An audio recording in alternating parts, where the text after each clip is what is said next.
Hello. Hey Reed, how are you doing? Good. How are you? I'm doing great. Do you have any jet lag from all the travel? A little bit, but I got back yesterday. My wife has a little bit as well, but all good. It's 3 o'clock in the afternoon here, and yeah, it's great to be on the Zoom with you. So yes. Likewise, likewise. So how was the wedding? I'm sure it was beautiful. It was fantastic. It was my sister got married to a great guy, and we it was at an old dairy that was converted into a wedding venue. So Oh quite wow. quite Sounds lovely. sounds Yeah, beautiful. yeah. Well, we have Mitesh on the call with us here, and I think we should just get started because we're Sure. getting close to 3:05. But yeah, I appreciate the opportunity for us to hop on this call and give everyone a chance to get more of their questions answered. A lot of people have registered, so I'm going to send out the replay. So we'll be answering as many questions as we possibly can for all of them. But I'm Awesome. going to do a really quick intro, Reed, and just let people introduce you to the community again. For those of you who haven't had a chance to watch our first call with Reed Goosens, he's founder of RSN Property. He has a background in structural engineering, and he's been a project manager involved in large-scale commercial construction projects and development projects since 2007 across the globe, from what I can see, Reed. And then over the past 8 years, you've built a portfolio of multifamily assets totaling around 3,500 units worth 650 million in assets under management. And so we're excited to partner with you on this deal. Yep, that's exactly right. You've nailed it. I'm going to give you the ability to share a screen, Reed, Perfect. because I'm assuming you have you have data that you want to go over, right? Yes, that's exactly correct. Okay, So, perfect. Yeah, I mean, I specifically wanted to tell everyone that, I always, whenever I screen and vet the deals that we're bringing in, it has to be in a great market.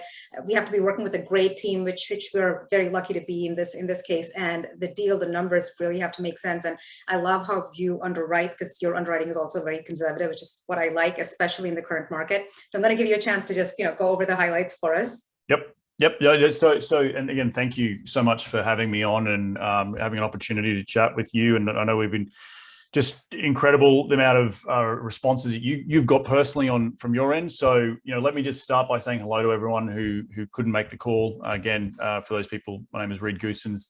I'm going to go over the Mesa portfolio today. I'm going to give it a bit of a higher level overview because we have already done the hour-long webinar. If people want to go and look at that, so this opportunity is really more for people to ask questions, and I'm sure you've got a bunch of them, Param, that you want to ask me. Yeah. But I can start by giving maybe just a 2 to 3 minute overview of the deal again, just to reintroduce people to it so they can understand it and get excited. Would that be a good opportunity? Sounds perfect. Thank you. Yeah. So the Mesa portfolio, yeah, this deal is located in the growing market of Phoenix, Arizona, and we have been looking at this particular deal or particular market for a long period of time. The reason we like Phoenix in general is the real movement of migration that has occurred since COVID, right? People have wanted to move out of the coastal cities and into more affordable areas where the cost of living is obviously a lot lower. So we've seen that across not only Phoenix, but we've seen that across Texas and South Carolinas and the Floridas, and really following where the jobs are growing and where the population is moving to. So from a high level point of view, that's the thesis. And if I go back up a couple of slides, I show this map of the areas I'm currently active in terms of deals. You can see that they aren't coastal cities. These are all growing secondary markets that are really, some markets are even transitioning into tier one markets.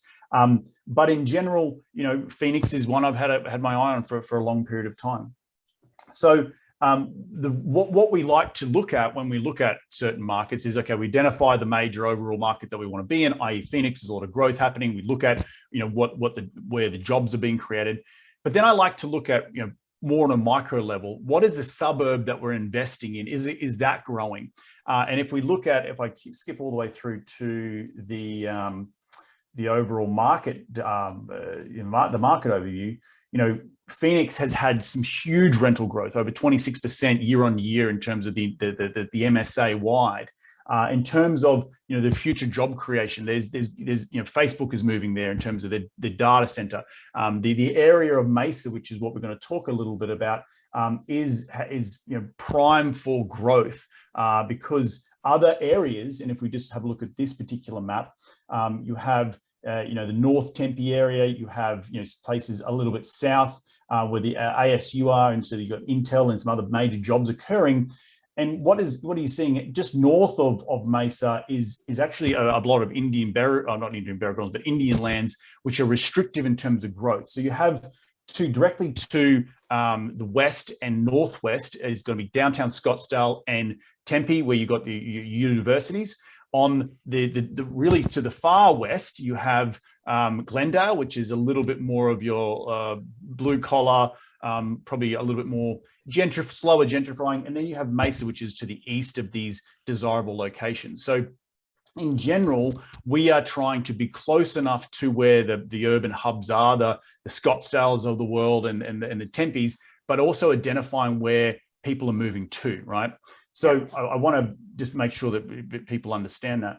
When we look at those submarkets, we then we want to see well, what can the submarket afford, right? And we look at the average household income, and we really like to be in that sort of $50,000 to $60,000 range, right? Because if we, rule of thumb, if we have a third of our income is to housing, well, then, if I do 52,000 divided by 12 divided by 12 and divided by 3 for your third of your income, that's roughly about $1,500, right? So the average household in that area can afford $1,500. Well, if I'm identifying assets where the in-place rents are only $1,000 and yet the market's at $1,600, well, then there's a huge opportunity to grow. And that's what we do at RSM Property Group. That's what we try to identify. So these particular assets are ticking all the boxes in a growing area, in a city that is continuing to grow and have a lot of jobs, affordable in terms of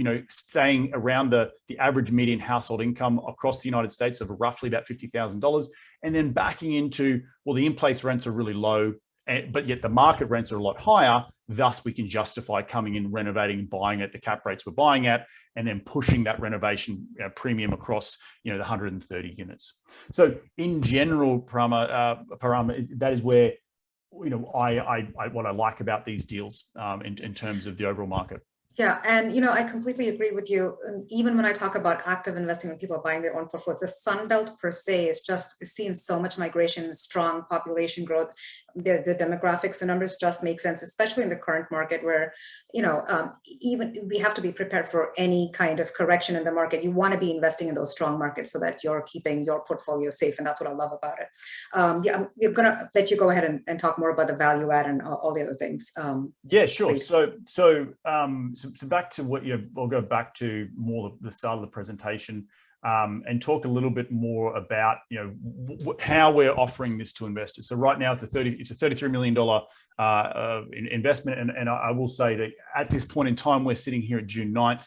I'm doing this one-on-one with you guys because we've had a little bit of one of our 1031 exchange investors couldn't one of his deals couldn't sell, so he couldn't. About $500,000 has come up that has become available. We thought we were completely done. So we're raising $13.4 million. Over 95% of that has already been raised today. We've just got a little bit left, and hence why I wanted to get on a phone call with you guys just to walk you through with your investors to make sure that we round it out. I know and I will say the investors who are already committed are in the deal. It's just you had a little bit extra come about. So with that being said, we're looking to hold this deal between 3 to 5 years. It's currently today, we've got a break-even occupancy of about 74%. So we're really still quite healthy in terms of where occupancy needs to dip to before we can't pay our own bills. So still quite healthy. In terms of the overall structure with investors, we're offering an 8% preferred return. There's only one class of investor. It's a class A. So the first 8% of cash flow goes directly to investors. Anything that we can't hit, for example, if we don't hit 8% in year one, which we're not projecting to hit 8%, but that will accrue over time. So, the 8% will accrue. And then when we come to sell, any unpaid pref is paid out first. We then pay out, investors in total investment, what they invested in the deal, their initial investment, and then we split anything that's left over with the investors 70-30, meaning investors get 70% of it, and us as the GP gets 30%. So we are very much incentivized to make sure that the deal works and operates at a profitable level, so we can eat as well, because we're in the business of doing that. And thank you for touching on that, Reid, because I've had quite a few people ask about the cumulative pref, which is like, if you're not hitting the 8% in the first few years, which we likely won't because of all the value add that's going to happen over there, that is going to accumulate, and you're going to get paid that first. And then you have 100% return of capital to the investors, which is, again, something that people want clarified before that 70-30 split is correct. Even gets made. Okay, perfect. And so, then, like you said, I know that you have a lot of your own money in the deal, right? You have close to $1 million.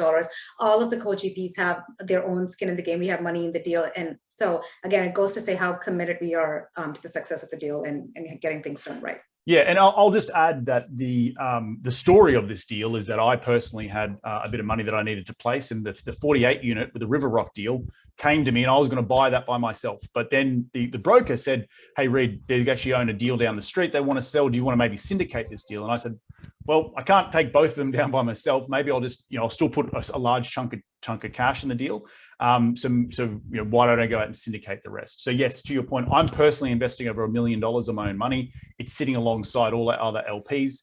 And then back to your point, Param, is that yes, in this table here, you can see that our pro forma is showing that year one, the cash flow is about 2.75% to investors. So there's got to be a delta, right, between that and the 8% that accrues. Year two, 3.9%. Again, it doesn't hit the 8%. It accrues, and it will keep on accruing all the way to the end. And then this number at the end is inclusive of the accrual payout and the profits to that investor on a $100,000 type of investment.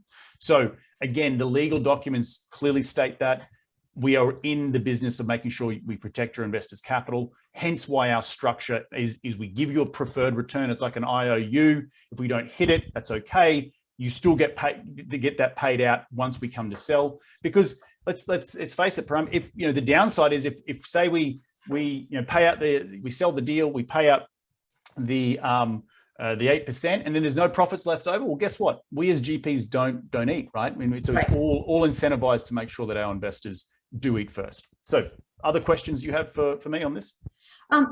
There were questions about exit options, and I know that the way you have debt structured gives there's so much flexibility. You have a rate cap. We have after 18 months, no prepayment penalty, so multiple exit options. But if you want to quickly touch upon that in terms of what your vision is and what options we have, So the beauty about having two assets, right? We can sell one, keep the other, sell them both together. It probably makes sense to sell them both together, but right now we have the debt that we're getting on the deal has a lockout of about 12 to 18 months. Post 12 to 18 months, we can look to exit. And, to be honest with you, Param, we will look to exit around, we'll test the market in 2 years' time, right? People ask me all the time, why don't you hold for 7 or 8 years? Well, because I don't hold for 7 or 8 years because I'm a general partner, right? I don't get paid until we sell, right? I want to make sure that I'm making a good return to my investors and we're all aligned. But the beauty of what we do is that we want to keep, bringing money back to investors. So come year two, we will test the market in terms of where we're at in terms of our value add and in terms of what the market will pay for each asset. The other thing I'll add is that we're active operators in the Phoenix market. So another exit strategy is that we have bought deals and are still continuing to buy other deals, not right this second, over the next couple of years. We could also pull that together with our other portfolio and sell that as an even bigger portfolio. So multiple exit options there to protect investors and their money. I love that. Just a quick heads up for everyone who's on this call. Guys, if you want to put your questions into the chat box at any time, feel free to do that. This way I can get those questions to Reid so he can answer them for you. So with that being said, I've also introduced sensitivity analysis, right? A lot of investors and operators are, we don't have crystal ball, right? No one has a crystal ball, right? So what I'm trying to present here on pages 30, 31, 32, and I think 31, 32, so over these 3 pages is showing what the return looks like to investors as things change, right? So the first one, what happens if my change in IRR as my rent growth changes as well, right? So I'm assuming that our average rent growth is about 3% per year. on top of the rental premiums as we go through the whole of this deal. And then I've also modeled out a cap rate, an exit cap rate, right? We're buying this at a sub 3.5% cap rate. Some people might think that is low, but the in-place rents are, as I mentioned earlier, $1,000. Yet the market rate today rents are over $1,500. So there's a 50% growth jump in that. Hence why there's just a low NOI right now. We're going to bring it up to a stabilized operating expense. So when we come to exit, I've got to assume a cap rate exit, right? So I've assumed 100 basis point expansion, saying that the market is in a worse place than where we are today in 5 years' time. But then I've also shown, well, what if it gets worse? What if it goes 200 basis points, right? The market's really bad. Well, guess what? You still get a return, right? It's not as good of a return, but we're still protecting your downside. And these are what the sensitivity analysis is trying to show. It's just trying to show that crystal ball. No one has a crystal ball, but we're trying to show you what if something goes wrong and we are in a worse market and we've got to sell. What does that mean for my capital? Well, I'm protecting it because I'm trying to show you what happens in a worst case scenario. Yeah, and this is so important. I mean, just having this data and having this in the slide deck for all the investors to see. So I'm hoping those of you who are on here or listening to this have an opportunity to go there and look at those numbers, and that just reassures you about how well this deal is structured. And if you go back to that slide, Reed, I just wanted to point out, again, this shows how conservative the underwriting is, because your pro forma rent growth is 3%, but we know that a lot of people are projecting double-digit rent growth in that market for the next few years. That's correct. That's exactly right. And the data that I had in an earlier slide, here it is there. So we've got it on slide 19. We're showing that people like RealPage and other asymmetric types of data centers out there are still predicting rent growth in the Phoenix market to be double digits. So I think, as you can see here, Phoenix in the next couple of years for 2022, 23 is still projected to be above 10%, right? I'm not underwriting to that. I'm underwriting to where's the market today, bringing those rents up to that market. And then once we get to that market rent, we grow it at 3 to 3.25% rate. So I'm not trying to grow it at 5 or 6%, above the premiums we're trying to get. We're just trying to say this is, once we get to those premiums, let's just chug along for the next 4 or 5 years. Yeah. And then again, during due diligence, you've seen that even without the rehab being done, we've seen the properties that are, right now they're renting close to what our pro forma is post rehab, right? That's right. So they've already secured two or three leases during the last month or so that we found out that the current the rent is already above our pro forma rent. So I think I've underwritten. Let me go to this slide. Here it is. So I underwrote to the pro forma rent, and this is on River Rock. These are 2 bedrooms, 2 bathrooms over here. This is a condominium style type of building. It was built as a condominium. It's it's been operated as a multifamily. The current in-place rents are $1,100 or $1,150.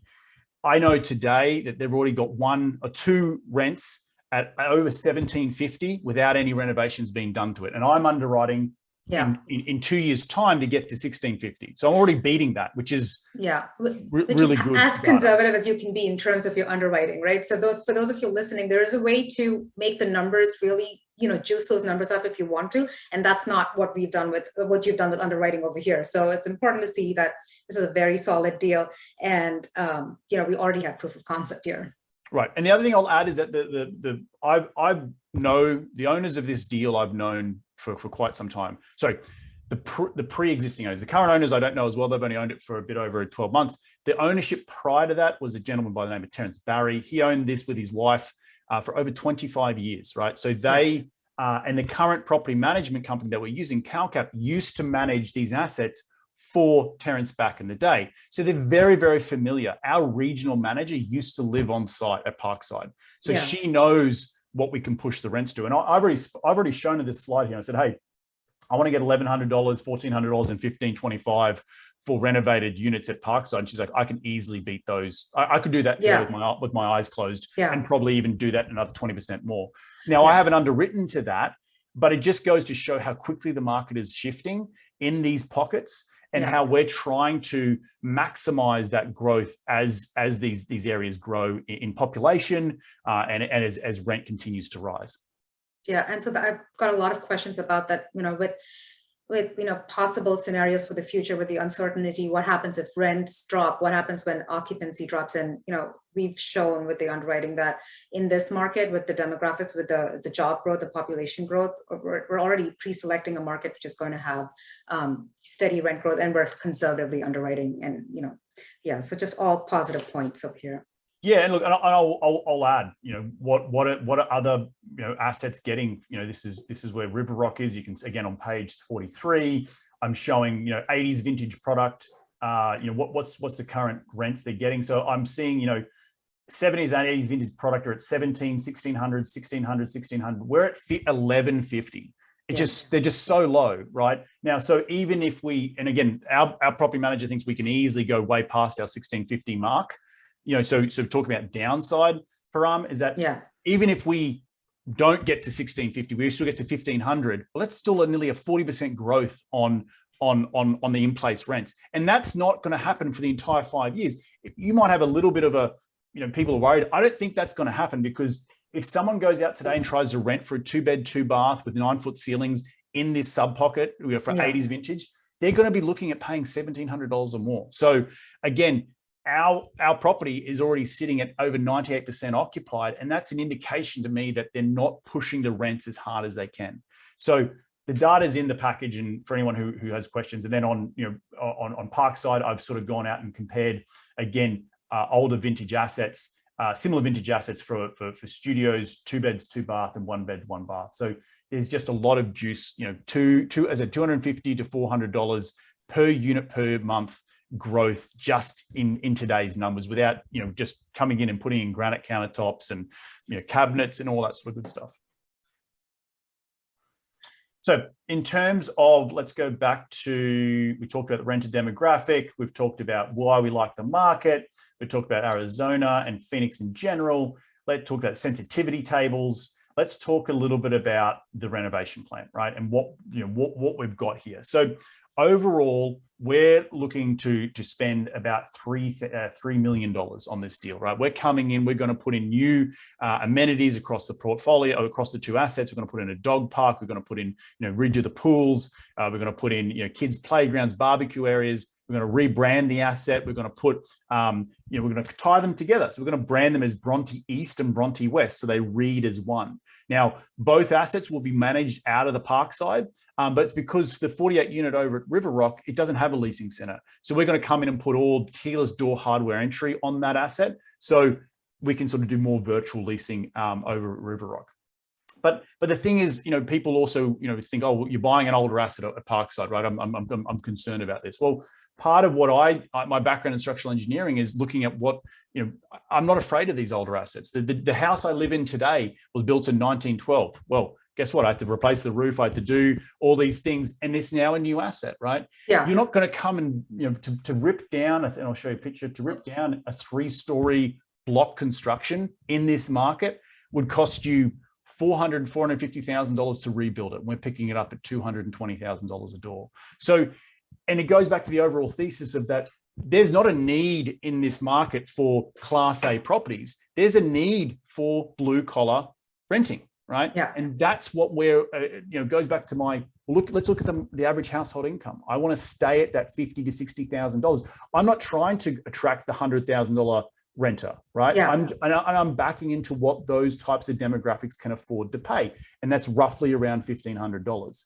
So again, the data is already showing in the market that the market's at $1,500-$1,600. Yeah, it ticks all the boxes in terms of, well, what's the average household income? Can they afford it? Right? I'd be concerned if we were going in and trying to push rents to $2,500 because this average submarket couldn't afford it, right? Correct. That would be bad. So again, we're making sure that the shoe fits, right? It's going in, breathing new life into this older asset. You're not going to rip it down. And then the last thing I want to mention is that the deferred maintenance. There's very little deferred maintenance on this property. Yes, it has a chiller. Yes, it has a boiler, but they've all been replaced in the last 5 years. The roof has just been replaced. It's just recently been painted. It's built out of brick. And as a structural engineer, I'll tell you, the older built assets, and I've worked in New York, London, these old historical areas of the world. Back in the day, they actually built stuff out of better quality products. Yes, true. So if you look at River Rock, it's built out of stucco and wood. Well, stucco and wood it's good, it's cheaper. It's the evolution of how building has happened over the last, half a century to a century. But wood shrinks and expands, and it warps a lot easier compared to, say, brick. So as a structural engineer, I don't see any horizontal cracking, right? If you walk old buildings, you can see when things are wrong. But this has been around since the mid-60s, and I still can't see any step cracking in the windows or any warping. And that just means it was just built well. And again, the bones behind it are solid.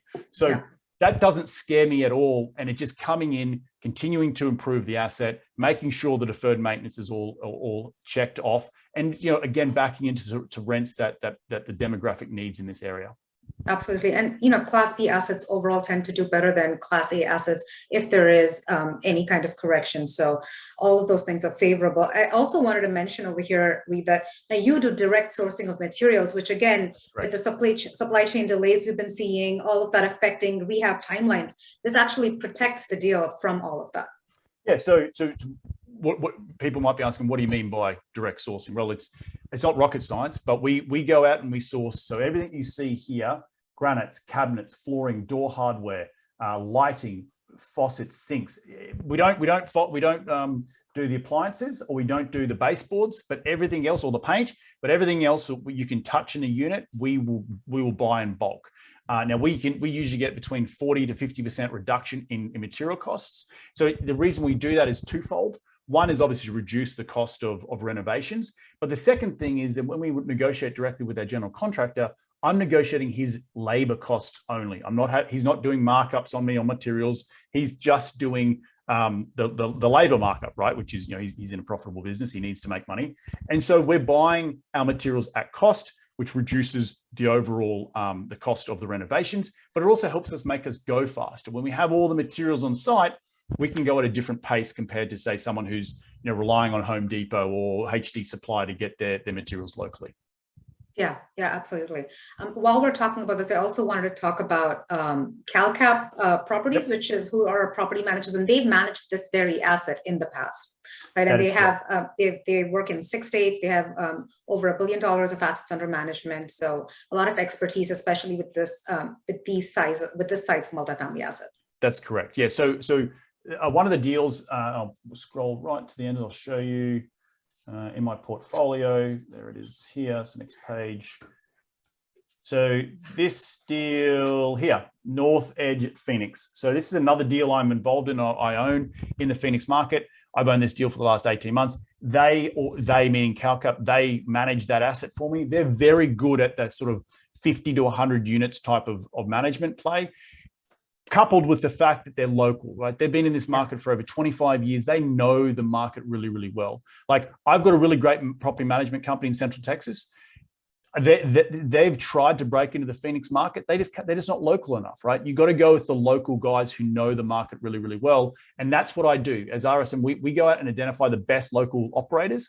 And from one state to a different state, it might be a different property management company. So two things, I've observed them on my other assets in Phoenix, first and foremost. The second thing, they're local, which makes a huge difference to understanding where rents are going. The third thing is the regional used to live on Parkside. And the fourth thing is that they used to actually manage these assets in the past. So they know them very, very well. And they think we can push higher than my projected rents. But, I'm trying to keep some conservatism back there as well. So, yeah. Love that. Yeah. I wanted to talk a little bit about bonus depreciation, Reed, because we've got a lot of questions about, what investors can expect in terms of bonus depreciation, and do we intend to do that in year one? Yep. So bonus depreciation is definitely, the last year bonus depreciation is happening this year. Then it's starting to step down between now and 2026, I believe it is. So it's stepping down to 80%. So overall bonus depreciation is great. We typically see about on $100,000 investment between around 40 to 45% depreciation in year one, right? That's a combination of bonus depreciation and cost segregation. Now, people might say, why aren't you more aggressive? Well, the reason we're not more aggressive is that we want to be moderately aggressive. We know we're going to own these assets between 3 to 4 to 5 years. I don't want to burn through your basis, right? Say $100,000 investor. If I give you a 99% depreciation year one, well, then the depreciation, then the rest of it is going to just be capital gains because you have no tax basis in there. So we try and back into, okay, year one, we want to maximize it, but we also want to make sure you've got remaining tax basis over the remaining of the hold. So you don't just have, you're not selling the asset with a massive depleted tax basis, if that makes sense. Yeah, because bonus depreciation recapture is at a higher rate than capital gains. And so it's more beneficial to end up paying capital gains, which makes absolute sense. Correct.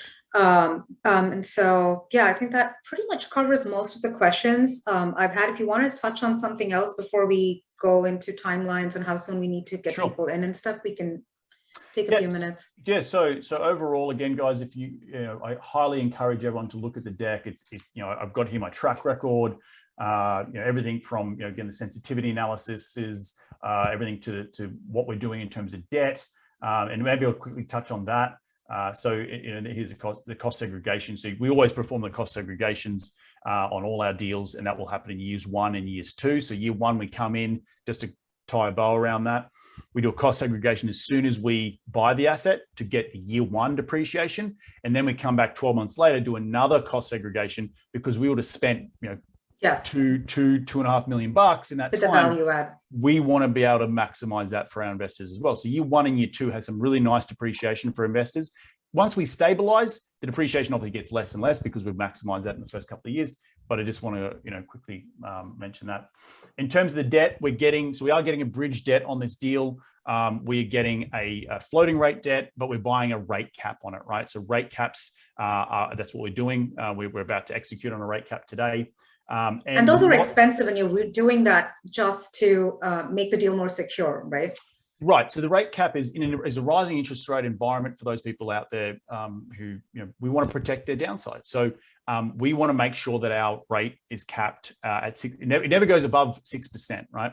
And again, in the sensitivity analysis, I've shown what happens should we hold the asset throughout the entire period at certain interest rate levels. Now, my deal is already, my underwriting has already taken into account the SOFR curve, which for everyone knows that it's projecting that interest rate's going to rise.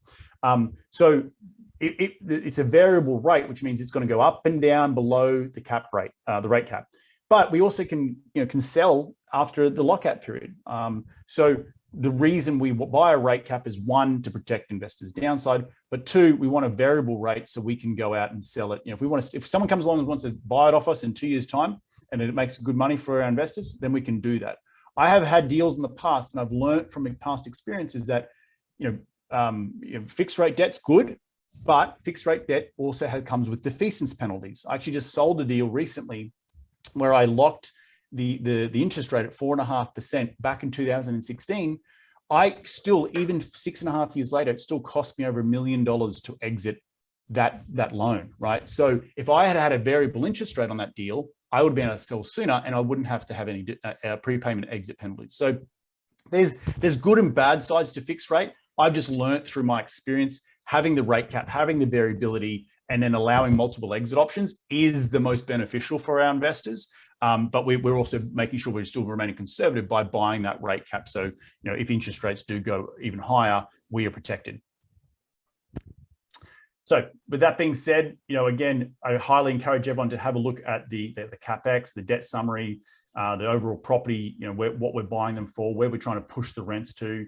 There's a lot of data in here. We're showing what the cash flow looks like. We're showing, how good our sensitivity is in terms of, making sure we're showing both sides of the coin, the upside and the downside, and how we're protecting investors' money against that.